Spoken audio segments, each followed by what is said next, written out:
Olá, eu sou Jairo La Rosa, estou aqui em Vila Velha, Espírito Santo, e eu tenho estudado muito sobre um assunto que vai afetar o nosso mundo, que é a inteligência artificial.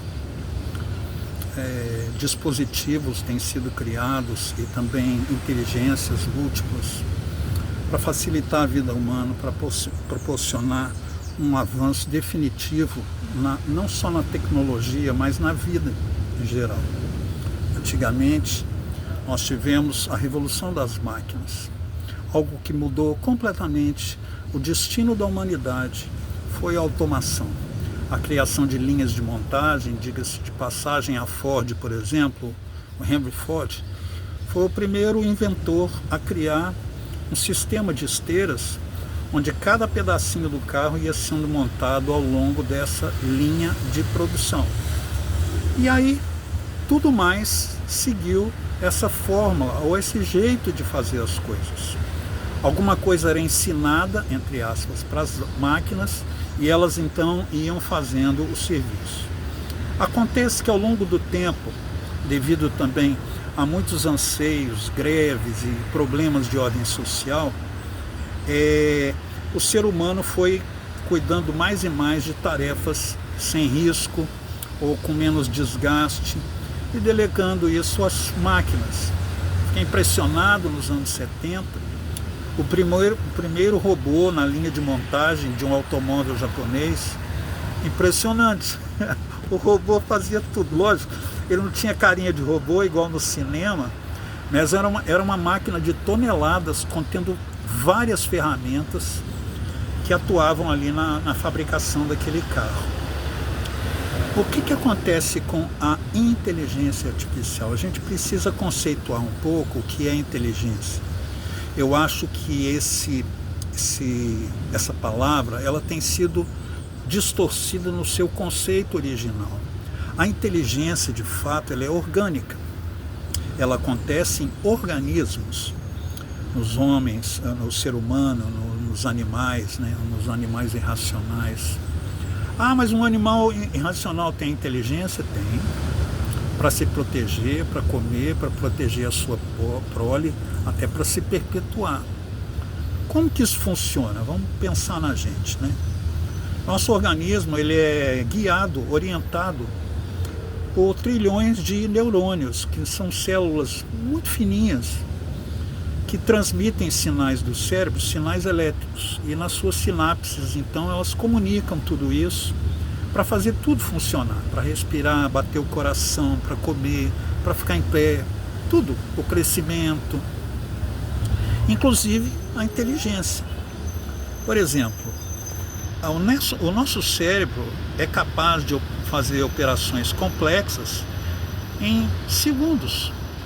Um cálculo matemático ou falar uma palavra, né? O conceito de QI já nos anos 60 estava sendo abandonado porque não existe uma inteligência só, né? Tem inteligência motora, inteligência verbal, inteligência matemática, inteligência espacial, várias inteligências que nos ajudam a viver melhor e às vezes até a salvar a nossa vida. São inteligências naturais. E só tem esse tipo de inteligência. Lógico, a inteligência artificial é chamada assim porque ela vai emular, ela vai imitar a inteligência natural. Quer ver uma coisa? Que a inteligência artificial não é inteligente? Alguém tem que alimentar ela. Alguém tem que ensinar ela como ser inteligência. E esse alguém é sempre o ser humano. A inteligência artificial tem assumido tarefas cada vez mais. Eu observava muito, eu gosto de cinema, então eu observei uma transição, eu assisti a estreia de Star Wars nos anos 70. Maravilhoso, efeitos práticos que chama, né? Uma mini nave espacial, uma poeira que tinha lá de verdade, né? Um céu todo construído dentro de um estúdio. De lá para cá, hoje, você não pode dizer mais no cinema o que é um efeito prático ou o que é um efeito digital. Porque hoje se faz tudo.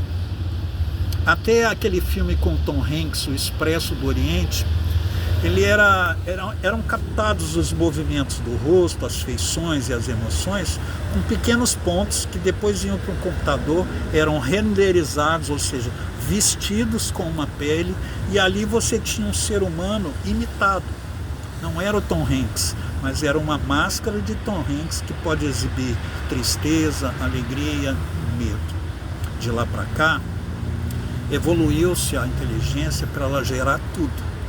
Desde os pontinhos lá atrás até a pele, o cabelo balançando no vento, uma lágrima, uma expressão mínima de desprezo ou de surpresa, tudo isso da inteligência artificial. Agora vamos ver outras aplicações, né? Eu não vou aqui demonizar a inteligência artificial, porque é a mesma coisa de culpar o celular pela pornografia. Não faz sentido. Então, você tem um médico aqui no Brasil, um cirurgião, fazendo uma cirurgia de peito aberto, uma cirurgia cardíaca de alto risco, lá na cidade do Cabo, na África do Sul. A inteligência artificial vai intermediar toda essa comunicação, o uso dos instrumentos cirúrgicos, tudo, os sinais vitais, tudo acompanhando o médico para que haja uma cirurgia bem sucedida, e até o pós-operatório ele é predeterminado ou acompanhado, monitorado por uma inteligência artificial, não é? Outro uso da inteligência que, se a gente tivesse o que a gente tem hoje, eu vou exemplificar só a tragédia de Brumadinho, o estouro da represa, né? Se houvesse realmente, eu acho que havia instrumentos de medição, só que não havia uma previsão séria. Uma inteligência que previa a geologia, o movimento dos rios, a meteorologia, o comportamento da vegetação, a interferência humana, né, que foi a represa lá da mineradora. Tudo isso prevendo. E depois, inclusive, como conseguir retornos, apoio de outras unidades da federação, resgate, a reconstrução social daquele ambiente. Tudo isso auxiliado por uma inteligência artificial, por que não? O que é a inteligência artificial, senão um acúmulo de conhecimentos de várias áreas, de várias matérias, produzindo decisões, situações e até mesmo, vamos dizer, conselhos úteis para o ser humano. A inteligência artificial, ela é alimentada por dados, e isso é feito por seres humanos que vão selecionar esses dados e priorizar esses dados. Por exemplo, no jornalismo, a reunião de pauta, né, que a gente faz para produzir um noticiário, da notícia mais importante para menos importante, essa pauta já pode ser feita por uma inteligência artificial, que vai analisar todas as informações e reações, produzindo então uma sequência de exibições, de informações que vai ajudar o telespectador. Como que ela pode ser mal usada? Eu vou dar 2 exemplos. Eu li hoje à tarde sobre um site, um aplicativo, que o objetivo final dele era medir a capacidade de reação emocional das pessoas. Então ele criou vários perfis, ele criou comentários, ele estruturou toda uma série de coisas parecendo um Instagram e lançou lá a denúncia de um homem público que estava traindo sua mulher. Então os internautas começaram a dar opiniões e 80% deles diz: não, põe a boca no trombone, joga tudo no chão, começa tudo de novo. Um outro site que já não está no ar, né, era para medir a capacidade da maldade humana. Então ele colocava situações onde a pessoa tinha que decidir se o outro deveria morrer. E muitos decidiram: não, fulano tem que ser morto. Meninos, né, que vivem no mundo virtual, isso não é só dos meninos, eles podem não conseguir fazer a diferença entre o que é verdadeiro e o que é falso, entre o que é real e o que é virtual. Para esses jogos, para esses filmes, para essas influências, uma morte é uma coisa banal, não sai sangue, não dói, não é seu parente, você não vai no funeral, você não sente falta. E nesse aspecto, o uso da inteligência artificial, infelizmente, é tremendamente eficaz. Dizem, né, que a pior coisa que tem é um homem mau inteligente, né? Outro mau uso que eu vejo assim, que prejudica muito a obra missionária em especial, são nossos irmãos que estão no Oriente Médio, não podem dizer seu nome, não podem dizer onde estão evangelizando pessoalmente, aqui, ali, em tendas, em desertos. Eles vão lá, não tem nenhuma comunicação, mas quando vão falar conosco, a maioria deles troca certas palavras por símbolos: Talibã, terrorismo, morte, não é? Então vamos ver a palavra morte, M@RT asterisco. A inteligência artificial já consegue, através de uma análise combinatória, saber que palavra a pessoa estava querendo dizer. É incrível. A língua, ela pode ser ajudada também pela inteligência artificial. Conheço mais de linguistas. Pegaram as línguas originais dos indígenas, o tronco Yanomami, por exemplo. Foram para as altas universidades de tecnologia e de linguística. Eles aprendem a língua indígena, transformam cada fonema numa letra ocidental de A a Z, depois escrevem a Bíblia, livro por livro, página por página, na língua dos indígenas, vão para a tribo, alfabetizam os índios na sua própria língua, e então eles têm uma Bíblia na língua dos índios. Graças a Deus, há muitos anos temos também as Bíblias em áudio, que são traduzidas para as línguas indígenas, e o indígena, baseado só na luz do sol para alimentar, tem a Bíblia em áudio. A inteligência artificial deu um grande salto, está dando um grande salto nessa área. E a gente pensa o seguinte: poxa, para o bem e para o mal.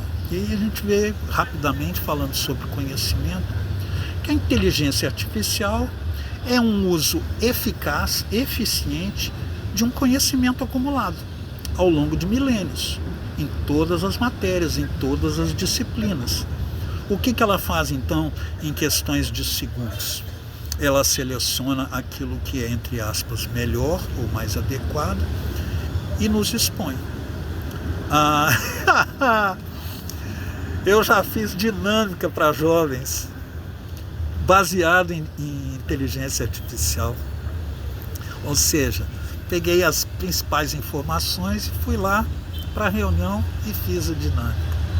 Pedi recentemente uma pregação, vi uma pregação espetacular, mas eu pensei, não, é joia, eu vou pegar algumas informações aqui, mas eu vou pregar o que está queimando no coração. Música.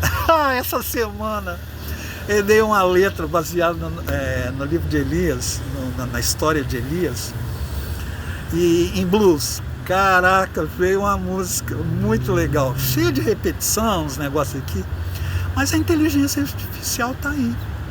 E por último, a sabedoria. Salomão era um homem inteligente, mas ele não foi um homem sábio, apesar da palavra de Deus chamar ele de sábio. Ele se afundou no pecado, na sua soberba. Termina o livro de Eclesiastes muito na fossa, muito deprimido, muito para baixo. Então, nem sempre inteligência é sinônimo de sabedoria, porque a sabedoria jamais vai ser artificial. A sabedoria é divina. O livro de Tiago diz: se alguém precisa de sabedoria, peça a Deus, não peça a uma máquina, não peça a um site, não peça a um algoritmo, peça a Deus, porque sabedoria é saber viver. Nem sempre a gente vê pessoas inteligentes agindo sabiamente. E um dos problemas que nós vemos hoje, que eu vejo na inteligência artificial, é que ela está muito mais voltada para produzir emoções do que para produzir conhecimento de fato. Para te emocionar, para te fazer sentir raiva, desejo, prazer. E isso é um mundo, é um poço sem fundo. A gente nunca sabe onde vai dar. A única coisa que eu gosto de saber e prefiro saber é que um dia, baseado lá em Joel e no livro de Atos, a terra se conhecerá do conhecimento de Deus. Que conhecimento é esse? quando eu namorava minha esposa, eu sabia algumas coisas sobre ela. Agora eu sei muito mais. Mas agora eu posso dizer que eu conheço ela. É bom ler a Bíblia, é bom saber coisas sobre Deus, é muito bom conhecer coisas sobre Deus e sobre a palavra. Mas a alegria da vida e a sabedoria da vida é conhecer a Deus. Um abraço com muita sabedoria.